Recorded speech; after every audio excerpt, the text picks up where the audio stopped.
ഈ പീരീഡ്സ് ഒക്കെ എല്ലാ സ്ത്രീകൾക്കും ഉള്ളതല്ലേ? പിന്നെ തനിക്ക് മാത്രം എന്താ ഇത്ര ഡ്രാമ?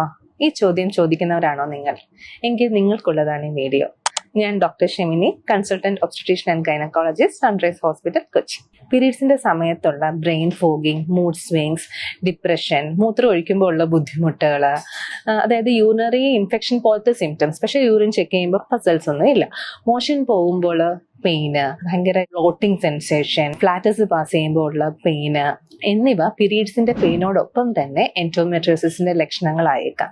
കാരണം എൻഡോമെട്രിയോസിസ് കേവലം ഒരു ഗൈനക്കോളജിക്കൽ കണ്ടീഷൻ മാത്രമല്ല, അതൊരു ഹോൾ ബോഡീനെ അഫക്റ്റ് ചെയ്യുന്ന ഇൻഫ്ലമേറ്ററി കണ്ടീഷൻ ആണ്. അതുകൊണ്ട് തന്നെ ഫുഡ് സെൻസിറ്റിവിറ്റി ഉണ്ടാവുന്നു, ന്യൂറോപ്പത്തിക് പെയിൻ വരുന്നു, ഡിപ്രഷൻ ഉണ്ടാവുന്നു. വളരെ റെയർ ആയിട്ട് ഈ എൻഡോമെട്രിയോസിസ് നമ്മുടെ ലങ്സിൽ കണ്ടുവരുന്നു. അങ്ങനെ ഉള്ളപ്പോൾ പീരീഡ്സിന്റെ സമയത്ത് രക്തം ചുമച്ച് ഛർദ്ദിക്കാറുണ്ട്. പിന്നെ റെയർ ആയിട്ട് ബ്രെയിനിലും ഈ എൻഡോമെട്രിയോസിസ് കണ്ടുവരുന്നു. അങ്ങനെയുള്ളവരിൽ സൈക്ലിക്കൽ ഹെഡേക്ക്, പീരീഡ്സിന്റെ സമയത്തുള്ള സീഷർ, ഫിറ്റ്സ് പോലെ വരുന്നത് ഒക്കെ കണ്ടുവരുന്നു. ഇത് രണ്ടും റെയർ ആണ്. പക്ഷേ ഇങ്ങനെയൊക്കെ പീരീഡ്സിന്റെ സമയത്ത് ഉണ്ടായേക്കാം. So for every woman periods are different.